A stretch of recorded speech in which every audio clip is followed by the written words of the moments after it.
this is out of the refactoring book from Martin Fowler. I think it was made or written in sometime in the 90s. 1999 it was published, and I think this might be the second edition, if there's a second. Anyway, so Martin Fowler is another big name, mostly in Java, so if you haven't heard of him, that's not too surprising, but he's like Kent Beck and Robert Martin, Uncle Bob, Martin Fowler, Ward Cunningham, they're all kind of like buddies. Gray Booch, they're kind of like, they come in like a unit at times. So this example comes out of this book, which is mostly written in Java, so I kind of hand transcribed it into C++, mostly since that's my du jour, but... So he didn't use auto? No, and they didn't even have type deduction in Java yet, so nor did they have iterators or range-based for loops or generics. So this code is kind of scary sometimes, but what are you going to do? It's kind of like VB or .NET 1.0 or a beta version of .NET 1.0, I guess. So the code's scary, but I kind of C++ did. So that's the intro. The idea, though, that this is like a movie rental system. So a customer, this is the customer class, can like rent a movie, and then we track like what rentals the customer takes out, and then you can get a statement. So you can have, there's two forms of statements. There's a text-based statement function and then an HTML statement function. And there's some little utility methods that kind of help compute the different values. So there's some more code sitting in this project, but most of it won't matter, and or we'll just kind of see it as we move along. But one of the refactorings that's in this book that I recently read is called form template method.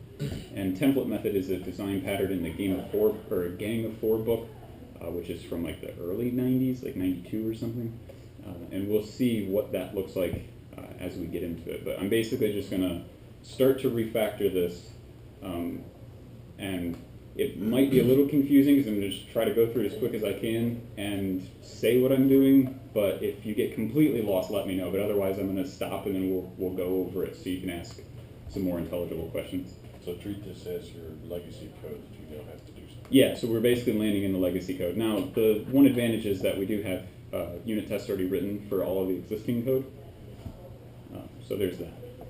But now we have this thing, and I just want to switch back over to here, and we'll just reiterate during the open closed presentation we saw from Sandy Metz, the whole squint test thing, right?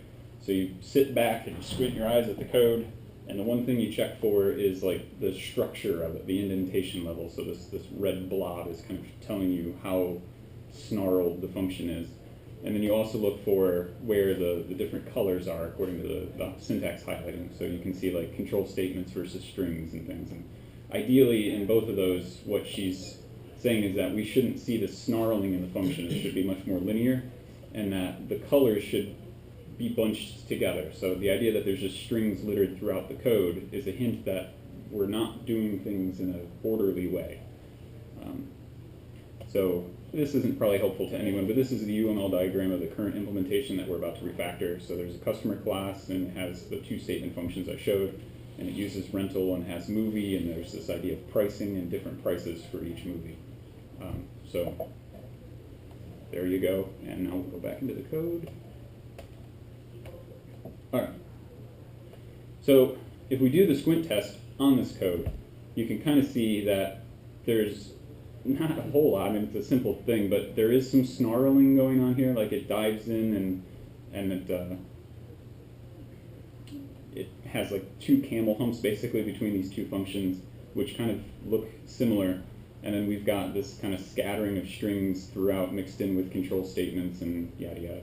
So not the best example. We can show worse within our own code, but you should get the idea that there's a lot going on in this little packed bit that we would like to refactor. So one of the things I mentioned is that these two functions are very similar. You can see that we're just sort of setting up here's your rental record for the customer name. We're going to start looping through all the rentals and print out a statement for each of the rentals. And then at the end, we're going to say how much total you owe, and then how many frequent renter points you've got. So both of them do that, but the one is using just a regular console output and the other is using HTML. So we like to take out that difference and have this core algorithm that's driving things and just let the differences be elsewhere in the code rather than these two clumped functions. And the only difference between the two I see is the HTML tags in the second one. Exactly. Right, but so if you could imagine that you had a requirement to change the way reports are generated, maybe there's a different set of data that now you have to add to both of these statement functions, and maybe there's even more than just the two statement functions, etc. So one thing that you could do if you found yourself in a situation is use what we're about to do as a refactoring step to make the easy change easy. So that was another thing that Sandy said, was that a lot of the times you want to make the code easy so then you can make the easy change, rather than trying to make this what should be an easy change, but in the difficult to maintain code. Cool? Okay, so I'm going to get started. One of the first things, and I have the book here just to make sure I'm going in the right path here. The first step is to just get these things in what would call a strategy class. So you have a family of the base algorithm, and then the subclasses are the differences between the implementations of the algorithm. So the first thing I need is a new function. And I'm going to use Visual Assist, by the way, for a lot of these things. So I'm just going to say that what it's doing, and it's going to do stuff. So just bear with me. So we're going to create a file called statement.h, and we're going to create a class, and it's going to be a virtual. And so now there's our strategy, base strategy, and we want a text statement, and that needs to inherit from the statement, and we want a HTML statement. So there you can see is like the shell of our two functions, and we want to just grab these. Oops. And that was the text one, and we'll grab the other one.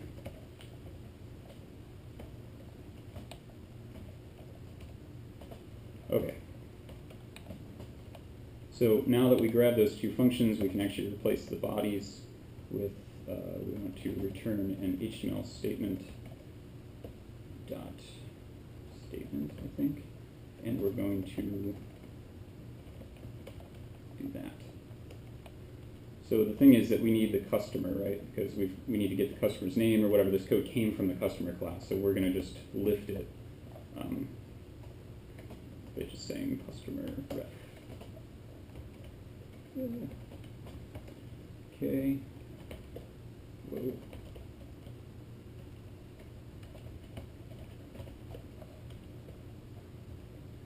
And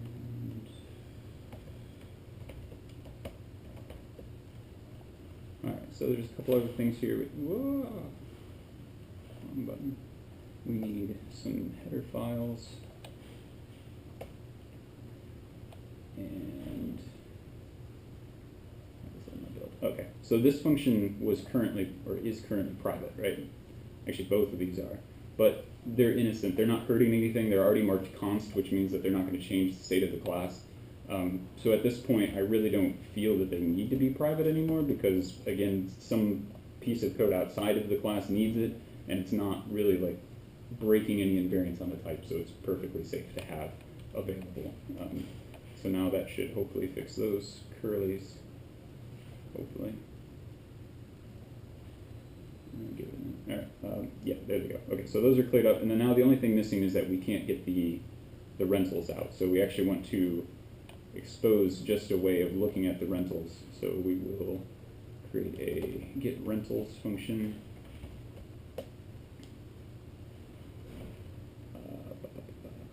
And we'll just make that const-ref. Not that that matters too much. Okay, so now we can get the rentals out, so that should clear up that error. And now I'll go and do the same thing for the text.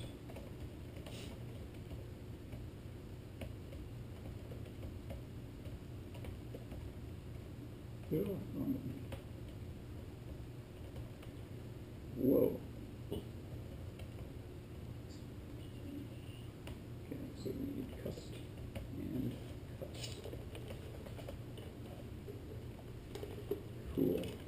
so everything's clear now. And we need to just replace this as well with a return text statement. Statement. This, except, you know what? I think that's still called HTML statement, right? Yeah, okay. So we'll just call it HTML statement. Now we have to include statement.h to get those, and ideally, it should build. What? Ideally. Identify customer. Oh, okay. Yeah. Okay. I happen to know that this is because of this cycle in the header file, so I have to move this over to into the CPP file. And now instead of including customer, I'm going to for declare customer here, so that way it's accessible in the header file, and now hopefully the CPP file will build. No, it won't, because Visual Assist is weird about this.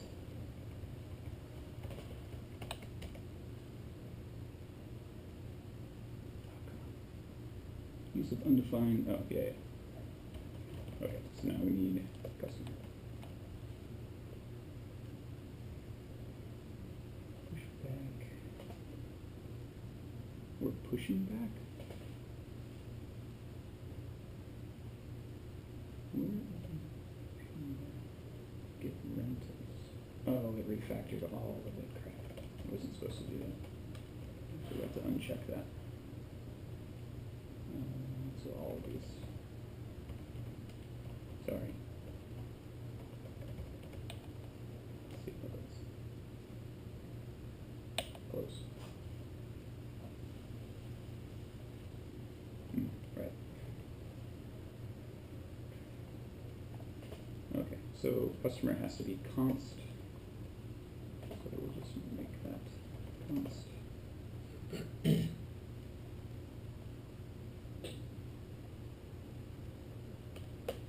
Okay, we'll make this one const.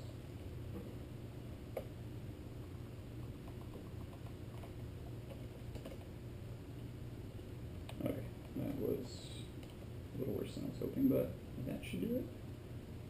Oh, damn it.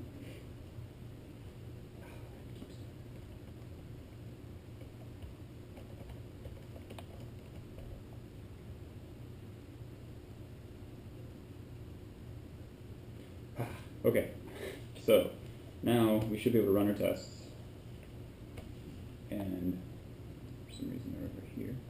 Let's put these down here.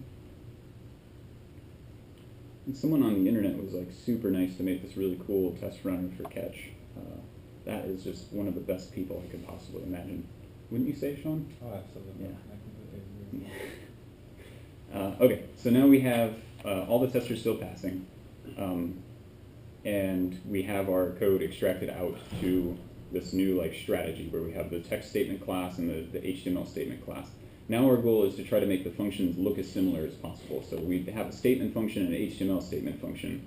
So really what we want is something more like, let's just get the string value out of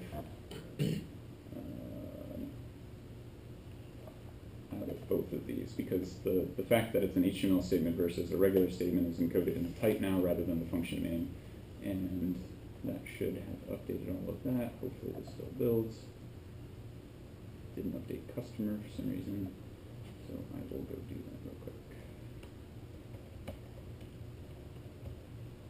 Cool. So now you can see the duplication is really evident here, or the fact that they're similar anyway, and that these lines are almost identical. All right, let's check our tests. And they all pass, cool. All right, so basically we've proven that we haven't changed anything. These tests don't know about this code. They just see the customer, they're adding some rentals and then checking the statements, right? So we're asserting the fact that all of that outer visible surface of the code is still working correctly. The test really, the focus is on the refactoring, not on the test, but the test kind of proves that we haven't changed anything. That's why I keep showing it. Alright, so now we need to start making these things look more similar. So we still have the duplication, we just kind of moved it off into some other class. So what we'll want to do is start extracting functions, and we'll just say like get the header string out, and for some reason Visual Assist really has a hard time with detecting the return types here. So I have to just say that returns a string, and then we'll do the same thing for the HTML record.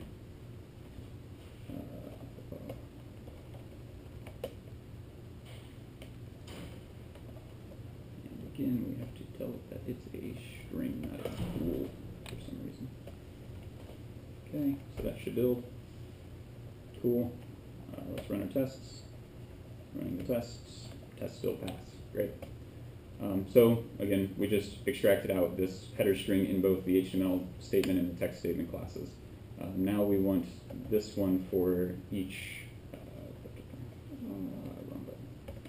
We want this one for each rental. So we'll say like rental string. Notice Visual Assist noticed that it needs like a rental type, and it returns a string. It figured it out that time. Good job. And we'll grab this one for the HTML as well and call that rental string.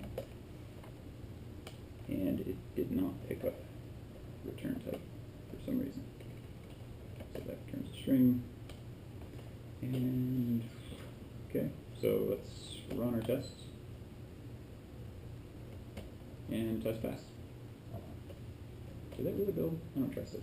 Yeah, it says it did. Yeah, I didn't believe it. Okay, so we need to for declare rental here. So one thing I don't like about Studio is that it will gladly run the tests from the last build. And now we need that. Hopefully that should make a build. Can I convert this to header string? Yeah, so these all need const. So we're promising that we're not changing the type. I see lots of potential bug reports to Visual Assist with a refactoring Right? extract function. I know, it usually works better, but when I ran through this earlier, it just was not picking up this stuff. You would think the default is that it would detect that it's coming from a const function and extract into a const function, but it doesn't seem to do that. Let's make sure this all looks reasonable, and maybe this will work. No, getting there. Okay, cannot convert from const rental to, okay, so it didn't detect the constness on the rental either.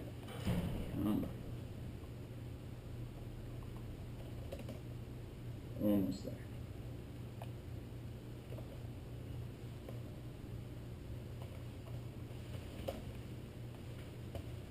Cool.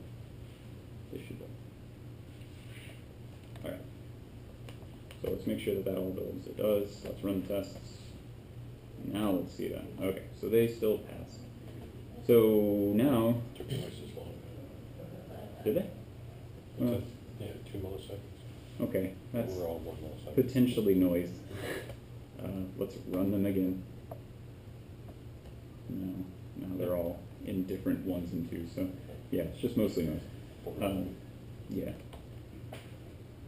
Okay, so now we've got that, and then finally we have the footer. Now here's here's a trick that we're mutating this value between these two lines, but we really want both of these lines. Before I was just taking the string and then returning the string out, but now we want to actually build up the footer as a whole.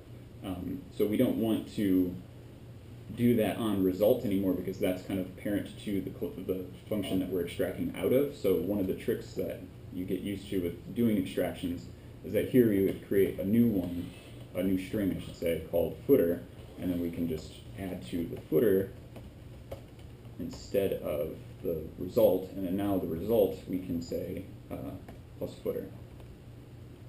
And now we have an easier piece of code to say footer string, like so. And we'll move that down here. Okay, this one too. And we want to take this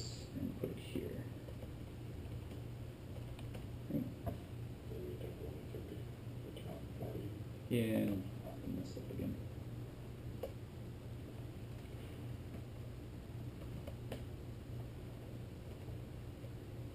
Okay, so hopefully that builds. No, this pointer, oh come on.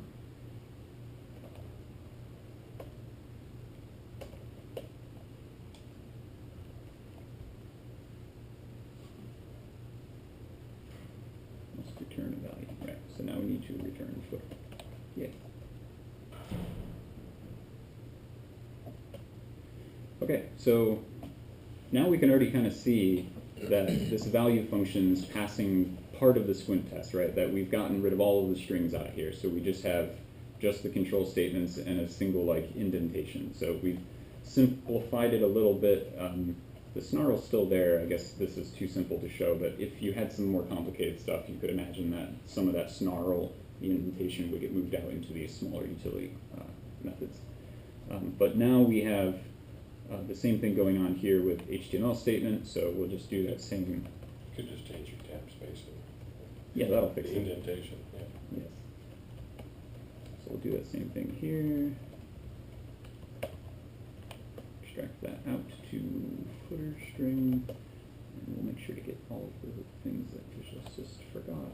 Should be to call it a string and make it a const. Turn it on. Yep.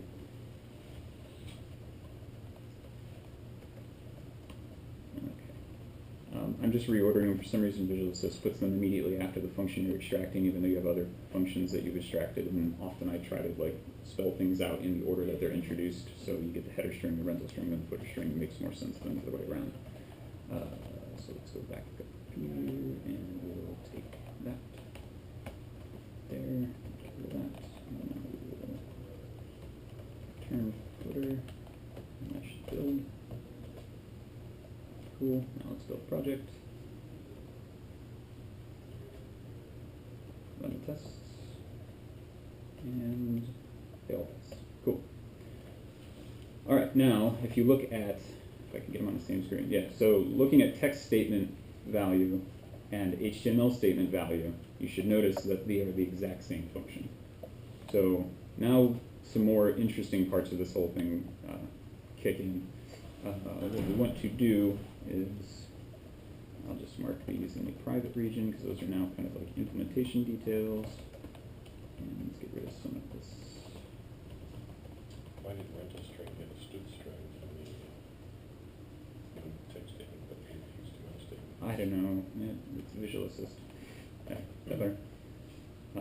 Okay, so the statement base class at the moment really isn't doing us any good, but we know where we're trying to go, so it's just sort of been sitting around here for a little bit. The idea now is that since these are the exact same functions we saw between the text statement and the HTML statement, let's just move that into this class. We'll mark it virtual. Oh, no, we won't. No, because they're not going to override it. Okay, so that's just in this class. And now the implementations of these functions are what differ. So we'll add a private section here, and we're just going to make them all pure virtual.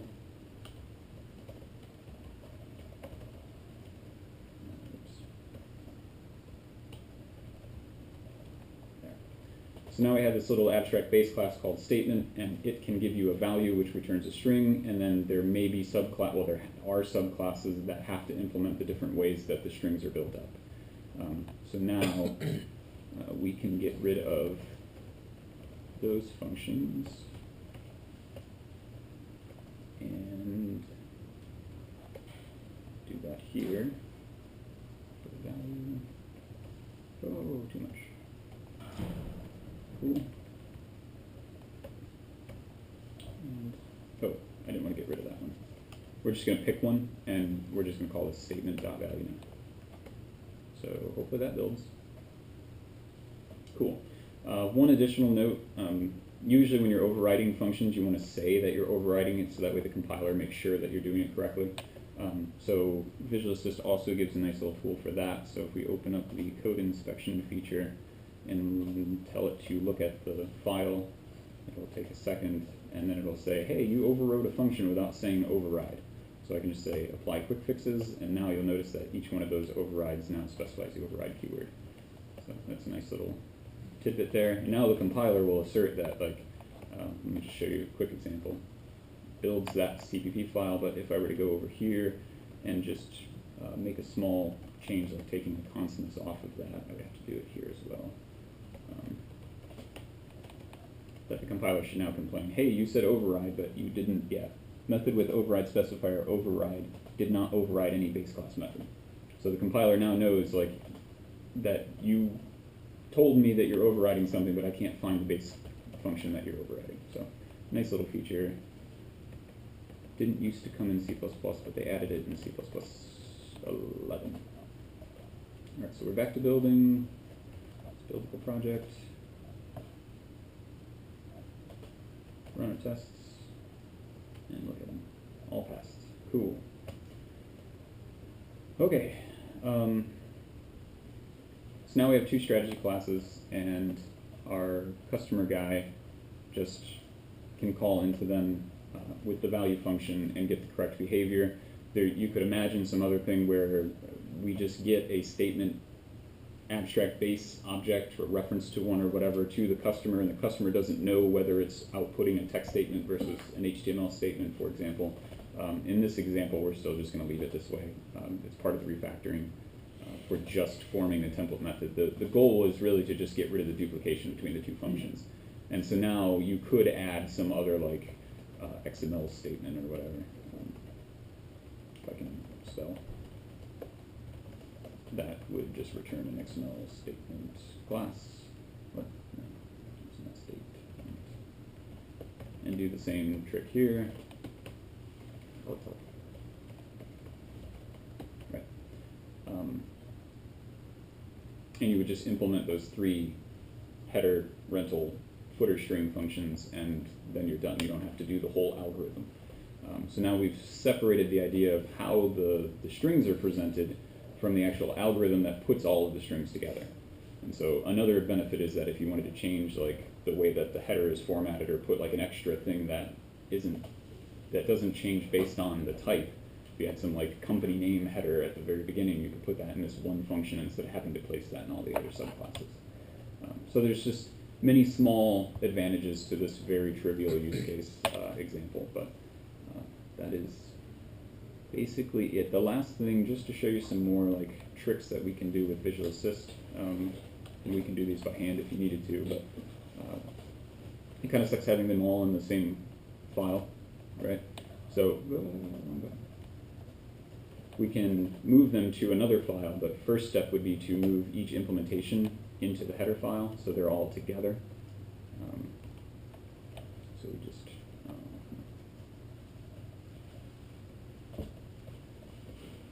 there you go.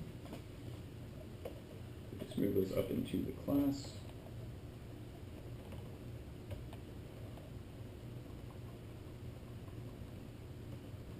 You have to wait for it to highlight, and then it'll work. Oh, okay, cool. Yeah, so now all of the text statements, so there's text statements not in this function anymore, or this file anymore, and we can highlight it and say move selection to new file, and I can call it what? I got so close. Yeah.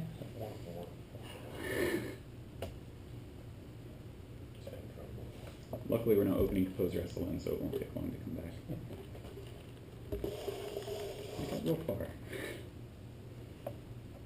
And are you going to go do and make like an extra, like a strategy object like we've seen done before? So that's one application of the strategy, what I've done before in Composer, but what we formed in this idea of the statement having the base algorithm and then subclasses defining different implementations of the algorithm is the strategy pattern. So you can apply it differently by holding, and that's what I mentioned, that if the customer didn't want to know that it's using or doing a text statement versus an HTML statement, it could hold a base statement object, which is the strategy object, and then be injected by someone else in implementation, either text or HTML, and the customer could be responsible for calling, okay, here's the call the value function on that statement strategy object, and it now gets the polymorphic behavior of the different types of statements without knowing which one is being called at runtime. So that would be the next step, and that's why I mentioned that. Okay, so I don't know how far it got there. So it did make me a text statement. No? Okay, why are these all disappearing? So it didn't save anything. Alright, let's try that again and see if it doesn't crash. If it does, then we'll just leave it at that, but and it's still parsing. In the bottom left-hand corner, you can see it's parsing all the files, so it can't do the refactoring too.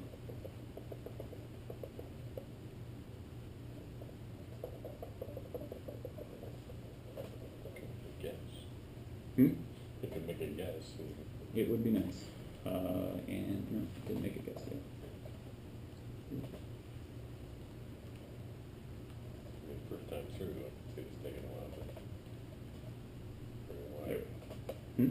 So now it shouldn't take any more time, right? What do you mean? Because now there. Yeah, It's done parsing, so. yeah. It's sometimes, if you do things a little too fast, it can't parse quickly enough, and then it gets mad at me. I suspect that's Visual Assist crashing. I don't, obviously in normal code you probably wouldn't fly through it as quickly as I was, because I don't get that happening that often. It also has this weird goof where it will put this in the wrong spot.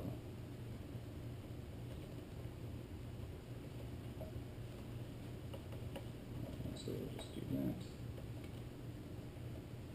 Oh no. Okay.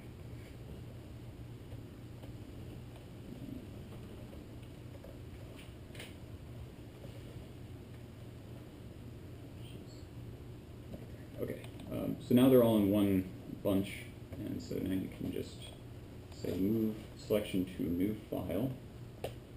Cool, and we'll call that text statement.h. And now when it's in its own file, we're going to want to include, you know what, we can do that. Tell it to include statement.h because we're deriving from it, and we want to create the CPP file for it. And now we want to tell it to move all implementations to the source file, and now it did. So When you type down a statement and said add include, is that just doing a strict text include of the words that you're on, or does it look for the definition of? It recognizes symbols, and so it's doing the parsing to figure out like what the different types are in your system and where it's seeing them in the header files. So it does its best job. It gets a little bit more complicated when it's split up across multiple projects and bigger projects. It does a pretty good job at it, still worth doing, and then you might have to retype it a little bit. Yeah, so we just can get rid of that little example. And let's see if it goes. Almost. Yeah, so now before we had just statement.h, and now we want, if this is in its own file, hopefully that will clean it up. Yep, and we can run the tests again.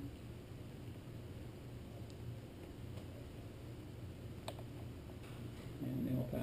Oh hey, it pops up when it's over there. Oh, I guess I can just leave it. Cool. Oh, that one took 3 milliseconds. We can do better. There. Okay, so that's the form template pattern, or template refactoring, or template method. What is it called? Form template method refactoring. The gist was you can reduce duplication because you've got these like very similar functions that just kind of differ by little pieces and parts by moving them off to a base strategy object, and then create the different strategies for the separate implementations of the function, start extracting out all of the different methods and make them as similar as possible between all of those, each implementation of the strategies. And now the more similar they are, you can start to lift those functions up into the base type. And so that's when we started moving them into this class. So we had each of the private functions now similar enough that they would just all be in the base. and then we had just one implementation of the main strategy now, and the differences were only in the subclasses. Yeah. So this follows another thing where it's recommended, although not always possible, that public functions should not be virtual, because you have those sorts of high-level algorithms encoded in the base type, and then the private implementation should be marked virtual and possibly pure virtual, so that way the subclasses can then only take control of the little bits and pieces. Very often in not so great object-oriented design, you'll have a virtual public function, and now the subclasses are free to do things wildly different than what the base type does. And so it makes it more likely that you're going to violate the list-call substitution principle, because you've now given too much control to the subclasses. So we're following that pattern here, kind of almost by accident, but I just wanted to call it out. Okay. So it's not quite complete because you didn't do the same thing with HTML. Yeah, I mean, you could sit here and watch me do it, but it's the same. It's the same mechanics. So that was really just to lift all of the. If you ever found yourself in that case where you wanted, because every now and then, like in our code, you have multiple classes implemented in the same file, which can be okay for a while, and then eventually it gets unwieldy. So if you want to move it off, one of the ways is to just lift all of the functions up into the declaration, and then move the whole thing to a new file, and then pop them back down into their own CDP file, which is what I did with Visual Assist. Yeah, this is the whole thing. Test still passed. Now, any questions specifically about what I did, why I did it, what things are called, or maybe something else you want to see? I have an incredibly open-ended question. Awesome. Yeah, this is going to be rough. So, when you're making a refactoring decision, there's always this mindset of how generic do I want? Do I want to build a building block which I will use for my refactoring, or do I just want to refactor it? Right. Which is, you've taken number 2 here, it seems. For number 1 there, where you build a building block, it seems like you would make you would do something like make a formatted text builder, let's say. Right. And then you would use that as your policy instead. Right. So now you have a plain text builder and a formatted text builder, which both inherit from some common interface, and you can inject that. Yes. And one of them just happens to ignore all the H1s and Bs and all of those HTML tags and go out to plain text. Yep. As I said, the question is open-ended. Is there any reasoning you would pick one or the other for the specific case, or? So you weren't here for the open-close principle talk, but this was addressed. So we played a video from the RubyConf of a presenter named Sandy Metz, I think. And she mentioned the fact that you don't want to over-abstract. So you want to just kind of do the small refactorings that are both easy and safe first, and start to kind of see how the code looks. Because the more it's funny, like when you play with the code this way, you start to get a feel for how it's structured better than just what you might have thought the code worked or how the code worked just looking at it. Once you start to change the code, you get a feel for actually how it's structured, and maybe after doing those simple refactorings, you get a better idea of, okay, I'm starting in my head to see where the abstractions are and where I should start laying down these different things. But to start off with the assumption of, oh, okay, I understand everything about this code now, I'll just, because I've looked at it, now I'll just do the abstract generic thing first, can lead you down a wrong path. Take your time. Yeah. Look at the steps. So, yeah. Yeah, so you might gradually start to should I bring up TDD? Okay, I'm going to bring up TDD. I need to wait for it. Okay.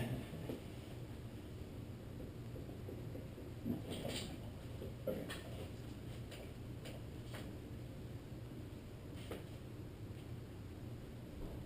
What button do I press? Okay. Can I do this? I don't want to lose that. All right.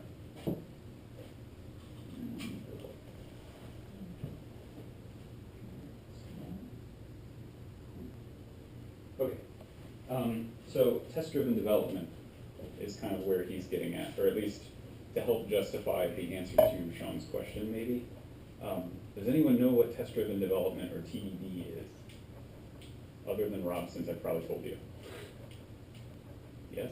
No? Write your test first, then the code. Yes, but there are 3 rules. Do you know what the rules are of test-driven development?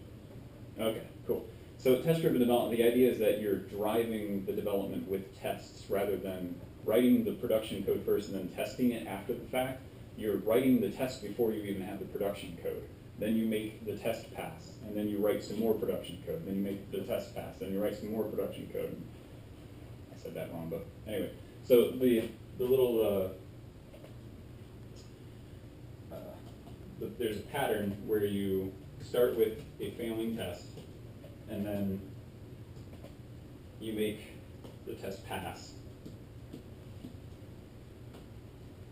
And now you refactor. I have really bad handwriting, I'm sorry.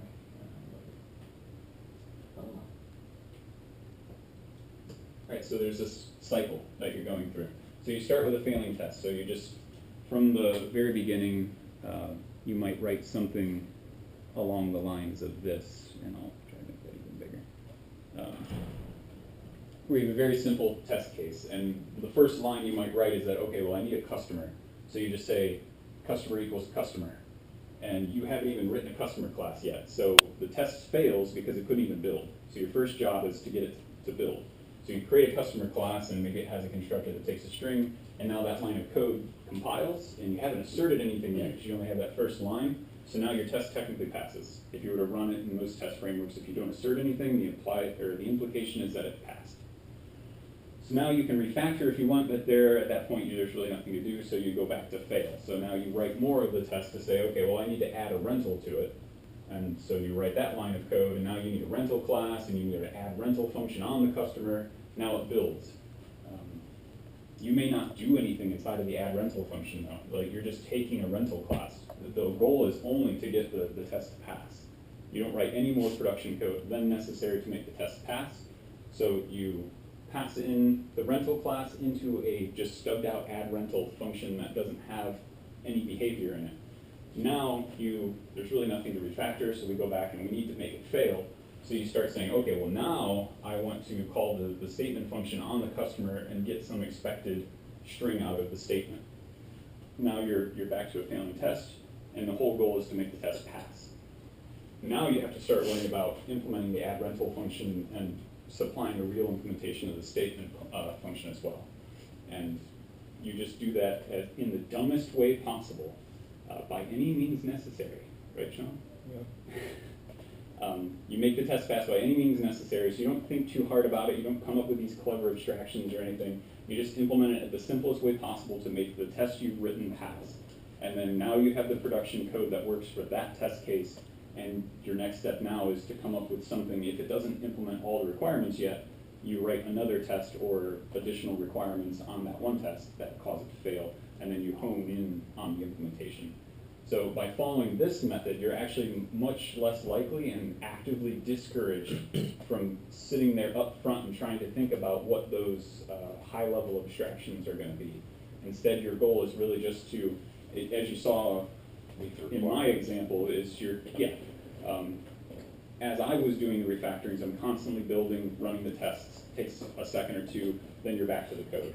So rather than sitting there trying to think up all these clever things that you can do to reduce duplication or do something to make it more extensible, you're really just trying to focus on making the test pass.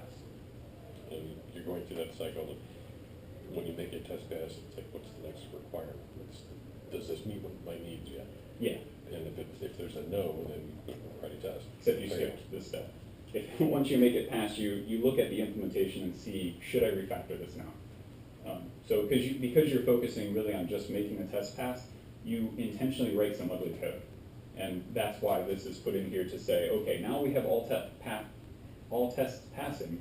We have something here guarding the implementation, and we need to just kind of clean it up because it's getting kind of ugly. And you might not do that. You might not choose to do it at every step, but you want to consider that. So you do the refactoring in TDD or just in when we're refactoring? Well, the whole exercise we just saw was the refactoring. Yeah. So we had green tests when we started the presentation. So we were in this state, and then we had 20 plus minutes of refactor. But the entire time I had passing tests. So we weren't worried about in that, like with that hat on, we had a refactoring hat on. We weren't worried about adding additional functionality that would cause, or that would require a failing test. We were just worried about refactoring under the passing tests. So the entire presentation I showed was in this state. But now that we've gotten that, maybe the requirement, as I mentioned before, was to add an XML statement. So everything you just saw was the refactoring step to make the code easy, to make the easy change, like Sandy mentioned, which I think actually came from this guy. That was all just to make the code easy to make the change to add the XML statement. So now we would write a failing test. Oh, I forgot to show you that. Oops, I was going to write a HTML statement test at the end before we started. I forgot. Okay, well, if we had an HTML statement test here, we would also then, now that we've refactored the code, we would write a failing test for the HTML statement and make sure that the HTML output looked a certain way, and then implement the production code to make that test pass. I was just thinking, when you're saying where all of what you did was in the refactoring step, it's kind of like it's got its own little loop. Refactor, fail, pass. Well, at all times when you're refactoring, code needs to build and pass the tests. Right. So you started with a passing test, and then you refactored some code and accidentally broke a test. So you immediately rush back to passing tests, which is what I did every time, is that I would get it to build and then check the tests. Right. And then now we're back to refactoring. So you might fail failing the test can also mean failing the build. So if you refactored and the build fails, you need to get it to build.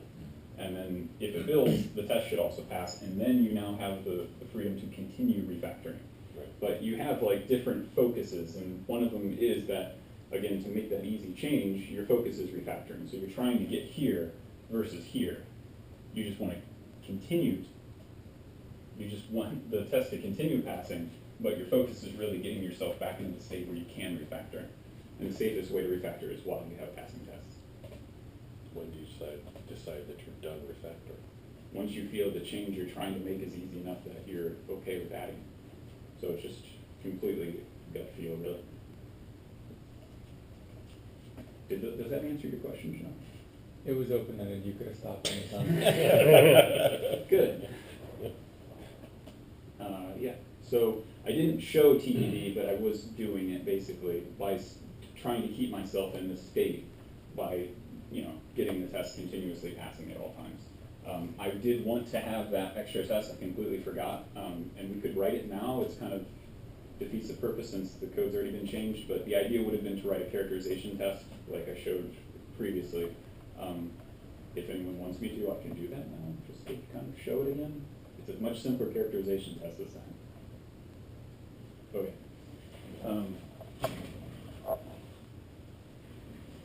And then we can be done if no one else has any questions, because it's past the time even though we did that. Okay, so we're just going to test the HTML statement here. This won't take long.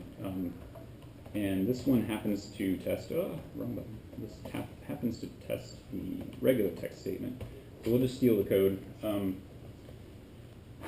But here we want to call HTML statement, right?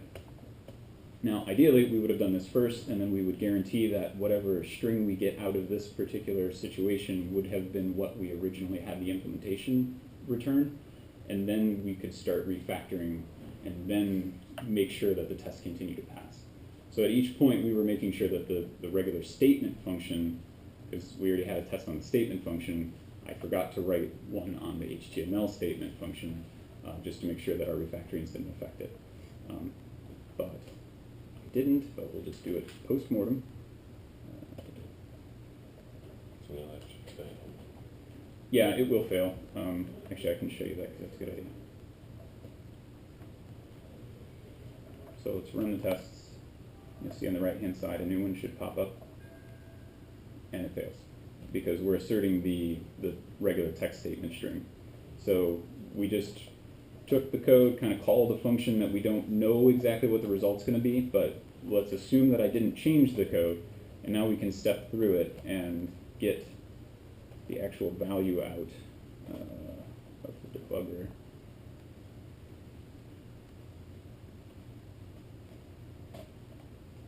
can copy that value now and just terminate debugger and steal this and paste.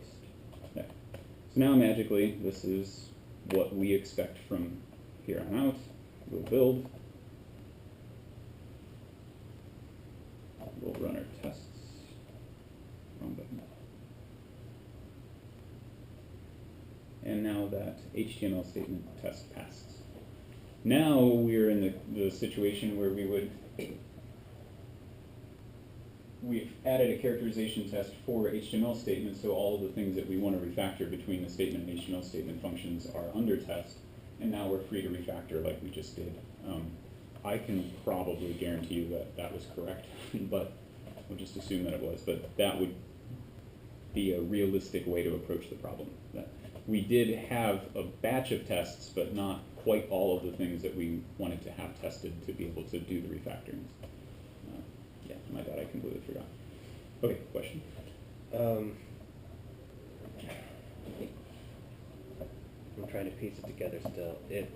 If we, okay, the premise is we need to add an XML statement. And for whatever reason, that XML statement is unique compared to the others in some way, but still follows generally the same patterns that these, yes, that these are following. Yeah. Is that just do we just end up kind of refactoring, like do we go through TDD again for that kind of setup where we're adding another test and then for XML and then we're kind of refactoring what we've already refactored? Because to me it's different than what we just went through, which is that we have stuff that's passing and we have everything the way we want it and we know what the expectation is, but now we're adding things in that kind of muddy what the expectations are, I guess. Yeah, so Like if we're adding, if there was a line between one of those other lines that they need some piece of data for the XML version specifically because of some customer who needs it or whatever. right, so we can look at the code a little bit for that. I guess before we get into that specifically, I guess that begs the question, when do you refactor? You notice this pattern, and like David said, you notice this pattern, you have similarity. Would you go and refactor it without this additional requirement of needing an XML statement added into the code base?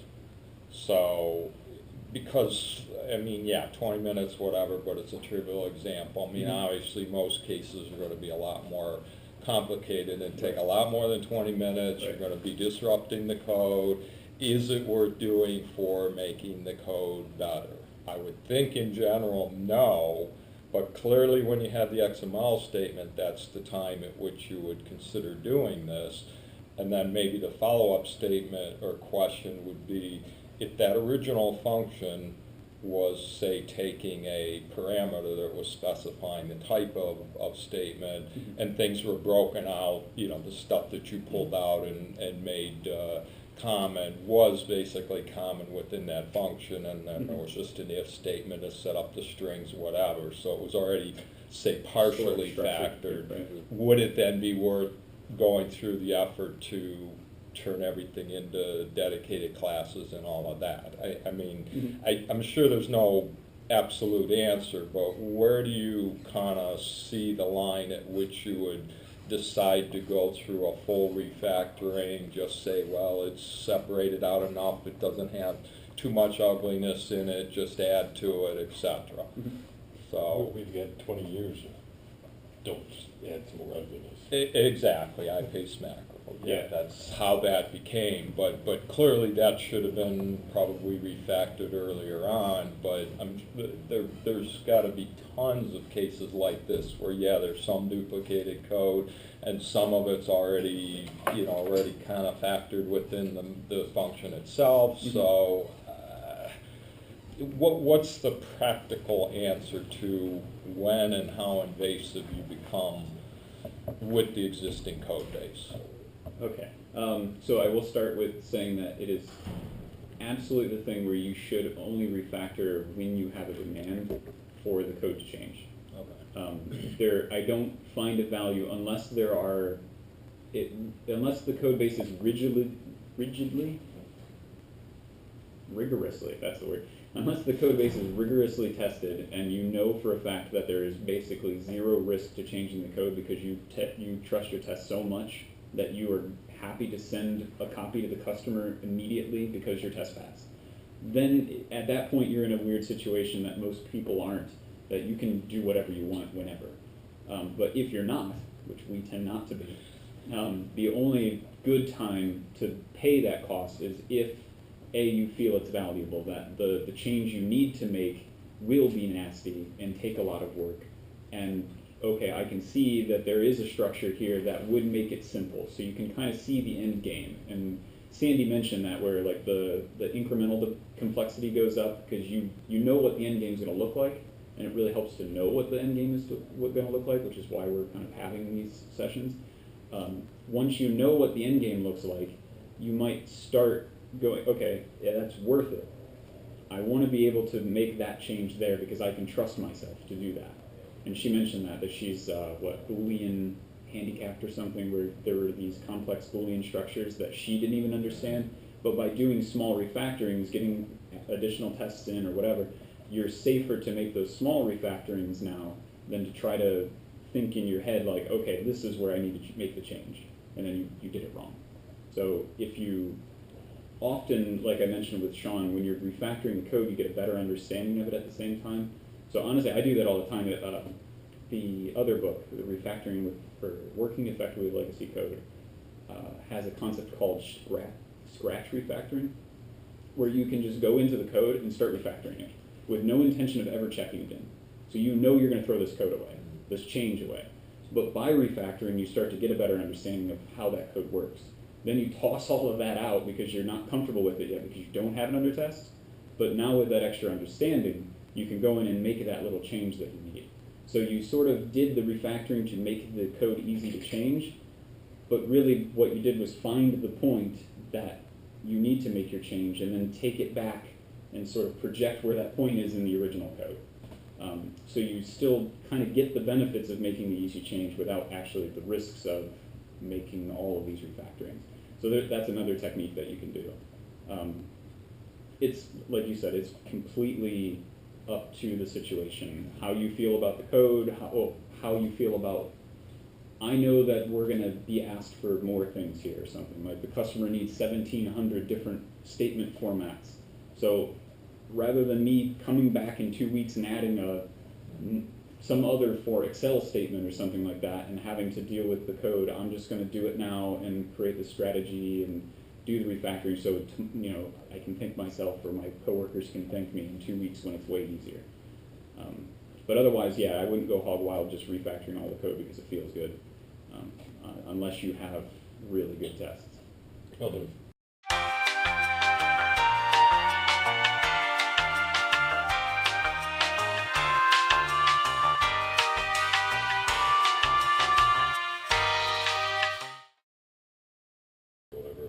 But even that, I mean, if you have an area that's showing up with really high numbers, but it's also an area that has not historically given us any problems, nor is anticipated to have any additional functionality added to it, I would say you don't want to touch it. Exactly. Right. Well, yeah, I mean, I'm not saying that this CQI initiative is going to mandate everybody refactor everything, but at least it gives you a guide of where some things Definitely might have would, looked at. Yeah. I mean, Yeah, ideally you would take the result from that when you have a requirement change and see that the code feels kind of weird, and then you go look at those results and say, yeah, we statistically have determined that this is bad code. Like, I'm not just, it's not just me. Like, this tool has said that it's also nasty. And you can use that as fuel for your manager to be like, well, that thing says it's bad, so that's why I took the time to do this. Right. But then, like you said yesterday, also factor in the volatility. Yeah, and really the volatility, and that's kind of what Bob was saying, is that it's never caused us problems before, and most likely because it hasn't changed much. Yeah. More often than not, the parts that don't give you problems are the parts that haven't changed in a long time. So if you happen to be sitting there wanting to make a change there, the volatility just went up, right? Because you're going to have to make a change. So that has to weigh into it, and that's why I say don't do it until you're finding yourself in that piece of code needing to make a change. That necessarily has a higher volatility than it used to. But yeah, ideally those sorts of CQI projects or whatever shouldn't be flags to cause the refactoring, but they should be tools for when you need to make a change. You use it to say, okay, this is justification for making refactoring. Well, I mean,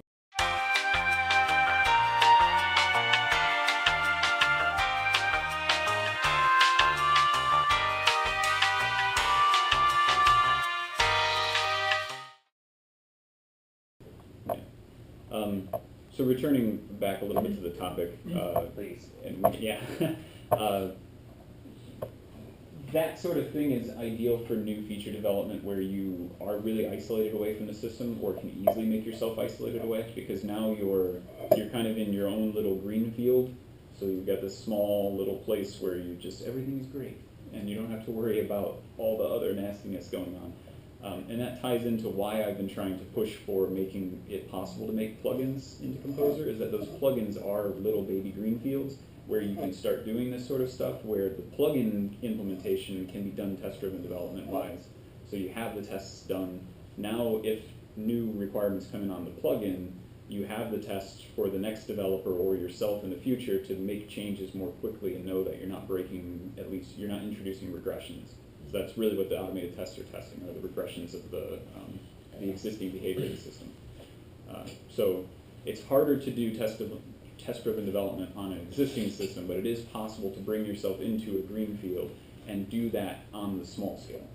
And gradually, hopefully we can broaden that. And that's really like the overall encompassing thing that I've been trying to work on, is getting us to be able to do that.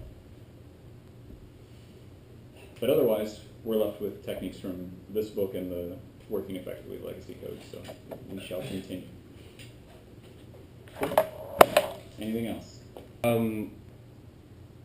I think I've kind of boiled it down thinking about it right now, like that really I just kind of want to see what it's like to go from instead of what the intention of starting with something that works to starting with something that you know, you're introducing a failed test, and it's something where you've got this nice, pretty neat refactored code that then this thing kind of throws a wrench in, and absolutely. causes it to no longer fundamentally work Right. the way that it currently works. The thing is that looks very similar to what I demoed.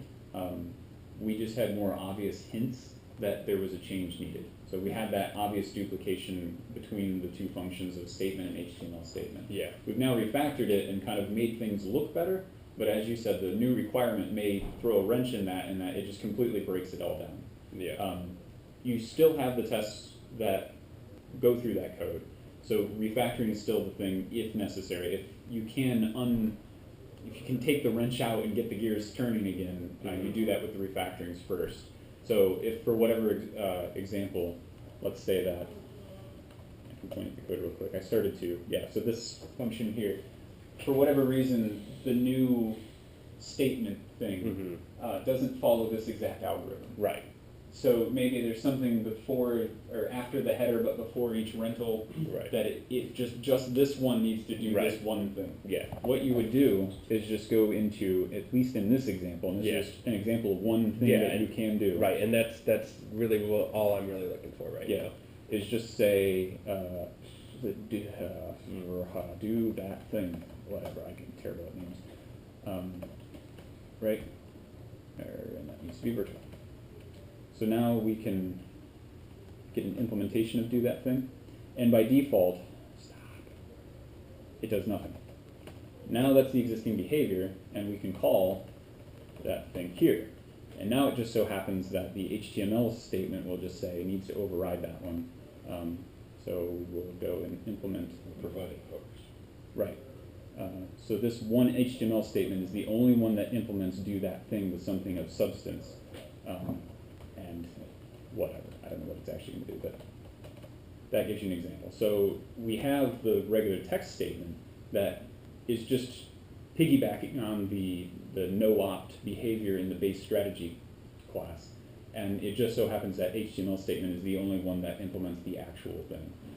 You start to get into that territory of like violating the list-cost substitution principle, where if you have too many of these special cases, you dance or ride a fine line or whatever on how often you can pull this off without starting to have the whole thing fall apart. Right. But this is one way to do it. Okay. So now you do have this additional thing that only applies to one of the implementations, and we just no-opt the base implementation to not affect anyone else. Yeah, that's, okay. That's neat. That's a neat trick there. Mhm. I didn't think about that, so that's cool. But again, you really have to adhere to the principle that, like, if this has effects, Right, then you have to make sure that those effects apply for each implementation. right. So, okay, just something to consider. Oh man, I forgot my one slide. I got off topic there, but so this is the result. And I really wanted to bring this back into the solid principles since we just finished the solid principles. But hopefully you can see, I'll just go through it quick and then I'm hungry. So, where we now have, like, what principles have we now more adhered to? SOLID, yep, okay. So we have an HTML statement and a text statement. Does that feel like the single responsibility principle to you? No. It should. I was gonna say it's better, but There's a requirement that says that we have to be able to print text statements and HTML statements. Previously, we just had that all in customer. So customer had multiple responsibilities inside of it. Okay. We've now deferred that off to an abstract class that has individual responsibilities implemented as base types, or Alright. derived types. So we've now moved multiple responsibilities out into a different structure of code. So now the next time someone says there's a change to the HTML statement, we don't have to affect customer, and that change is less likely to affect the other subclasses. as well as open, closed, and this kind of substitution by. Right. Now you've got the subclasses, then you can add more and they can interchange. Yeah. Yeah, if you had that example like we said before, where rather than customer knowing which type of statement's generating, it took a statement object, then you would have it open close in that you just, to add another statement, you just add a subclass, and then now customer never has to be updated at all. So it's closed to change, but open for extension. And then, yeah, you would just follow the list-cost substitution principle to make sure that that works correctly. Again, list-cost substitution principle is the open-close principle done correctly. And then you could also, with that previous thing I said, inject the statement object into the customer, which would be the dependency injection, or dependency inversion principle. Yeah, so it touches on all of them except for the interface segregation principle, which it kind of has an interface in the abstract base statement type, but that's a loose use of the idea. But Yeah, overall, that would have been nice to. I know I forgot completely to tie it in, but it'll be in the video. Yeah, and we got it. Good. Yeah. So yeah, overall this refactoring shows you that we've taken code that wasn't adhering to the solid principles as well, and we've changed it to better adhere to them. What's the other diagram there? Oh, this was just the original Previous. animation. That's like all of the code that you didn't necessarily see. Oh, I see. Okay. And you can see here that customer had those two statement functions, which is what we changed. Right. Cool. All right. Anything else? Not related.